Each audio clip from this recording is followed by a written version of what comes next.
రాజధాని అమరావతేనని సీఎం చంద్రబాబు ప్రకటించడంతో గన్నవరం విమానాశ్రయ విస్తరణంశం మళ్లీ తెరపైకి వచ్చింది. శ్రీకాకుళం ఎంపీ రామ్మోహన్ నాయుడు కేంద్ర పౌర విమానయాన శాఖ మంత్రిగా బాధ్యతలు స్వీకరించడంతో విస్తరణపై ఆశలు చిగురించాయి. సర్వీసుల పెంపు విషయంలోనూ పాత ప్రతిపాదనలపై పునరాలోచనలు చేయడమే కాకుండా కొత్త ప్రతిపాదనలు వస్తున్నాయి.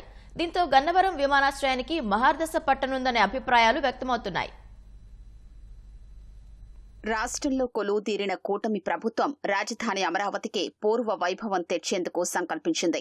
దీంతో రాజధానికి అతి చేరువలో ఉన్న గన్నవరం విమానాశ్రయం విస్తరణ పనులు కూడా పరుగులు పెట్టే అవకాశం ఉందనే చర్చలు సాగుతున్నాయి.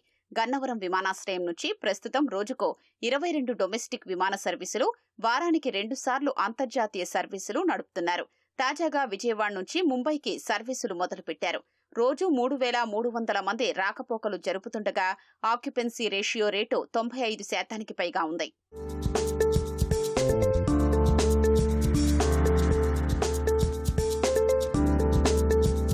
గన్నవరం నుంచి విశాఖ మీదుగా కోల్కతా వరకు, అలాగే వారణాసికి కొత్తగా సర్వీసులు ప్రతిపాదించారు. థాయిలాండ్, శ్రీలంక వెళ్లేందుకు ప్రతిపాదనలు చేస్తున్నారు. వీటితో పాటు గతంలో ఆగిపోయిన గన్నవరం, సింగపూర్ సర్వీసును పునరుద్ధరించేందుకు ప్రయత్నాలు జరుగుతున్నాయి. వీటితో పాటు చెన్నై మీదుగా కోయంబత్తూరు వరకు, అలాగే కొచ్చిన్కు ప్రత్యేక విమానాలు నడిపేందుకు ప్రణాళికలు రచిస్తున్నారు. ప్రస్తుతం ఢిల్లీకి నడుపుతున్న సర్వీసులు సరిపోనందున మరో 2 సర్వీసులు నడిపేందుకు ప్రయత్నాలు చేస్తున్నారు. కేంద్ర పౌర విమానయాన శాఖ మంత్రిగా రామ్మోహన్ నాయుడు బాధ్యతలు స్వీకరించినందున సర్వీసుల పెంపు సులువవుతుందని కూటమి ప్రజా ప్రతినిధులు అంటున్నారు.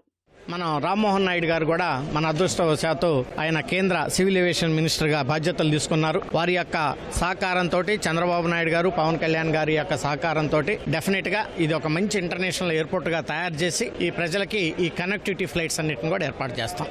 యాక్చువల్ గా ఈ కొత్త టెర్మినల్ ఏదైతే ఉందో ఎయిర్పోర్ట్ ఒక 2 సంవత్సరాల కిందటే అది కంప్లీట్ కావాల్సింది. కొన్ని కారణాల వల్ల అది డిలే అయింది. సో దాన్ని ఒక రివ్యూ తీసుకొని దాన్ని ఏ రకంగా త్వరితగతిన పూర్తి చేయాలో డెఫినెట్ గా రానున్నటువంటి కొద్ది రోజులను దాన్ని కంప్లీట్ చేయడానికి మేము ప్రయత్నం చేస్తాం. రేపు రాబోయే కాలంలో విజయవాడ ఎయిర్పోర్ట్ అద్భుతమైన అంతర్జాతీయ విమానాశ్రయంగా తీర్చిదిద్దుతాం.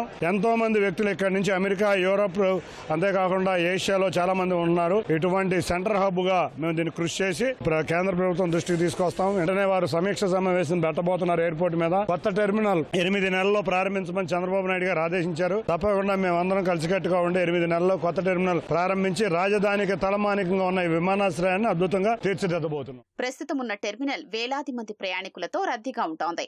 దీంతో కొత్త టెర్మినల్ వస్తేనే కొత్త సర్వీసులకు అవకాశం ఉంటుంది. టెర్మినల్ నిర్మాణం ఏళ్ల తరబడి సాగుతూనే ఉంది. నిర్వాసితుల సమస్య కొలిక్కొచ్చిందని, టెర్మినల్ నిర్మాణ పనులు ఊపందుకుంటాయని విమానాశ్రయ డైరెక్టర్ లక్ష్మీకాంతరెడ్డి చెబుతున్నారు. నిర్వాసితుల సమస్య చిన్న సమస్యలే అనుకుంటాను. నాకు తెలిసినంత వరకు అది గవర్నమెంట్ చూసుకుంటుంది. వాళ్ళకి ఆల్టర్నేట్ సైట్స్ కూడా ఐడెంటిఫై చేయడం జరిగింది. దావాజీగూడెంలో కొన్ని ఇల్లు, బుద్ధవరంలో కొన్ని ఇల్లు వాళ్ళకు ఆల్టర్నేట్ సైట్ ఐడెంటిఫై చేసి R&R ప్యాకేజ్ కింద డెవలప్మెంట్ చేసి కూడా ఉంచారనుకుంటా. అప్రోచ్ రోడ్డు లేకపోవడం వల్ల షిఫ్ట్ అవ్వట్లేదు అని నాకు తెలిసింది. దాన్ని అది టేకప్ చేయాలని చెప్పి స్టేట్ గవర్నమెంట్ తో టేకప్ చేయమని చెప్తున్నాము. వాళ్ళు కూడా చేస్తామంటున్నారు. అది ఆ రోడ్డు కంప్లీట్ అయితే కనుక నిర్వాసితులు మంచి సౌకర్యాలతో వెళ్ళిపోతారు. కాబట్టి ప్రాబ్లం ఏం లేదండి, ఇక్కడ ల్యాండ్ ప్రాబ్లం ఏం లేదు. పెద్ద టెర్మినల్ వస్తే మనం సౌకర్యవంతంగా కొత్త ఫ్లైట్ వచ్చినా కూడా ఓకే అని చెప్పొచ్చు. ఇప్పుడు ఇదే టెర్మినల్ ఉందనుకోండి, రేపు పొద్దున మనకు ముంబైకి ఇంకొక ఫ్లైట్ లేదా ఇంకా ఢిల్లీకి 2 ఫ్లైట్లు స్టార్ట్ చేస్తామంటే ఒకేసారి కనుక 2 ఫ్లైట్లు వస్తే ఈ కెపాసిటీ తట్టుకోలేదు. కొత్త టెర్మినల్ వస్తే మనకు ఎక్కువ ఫ్లైట్ని అకామిడేట్ చేయడానికి అవకాశం ఉంటుంది.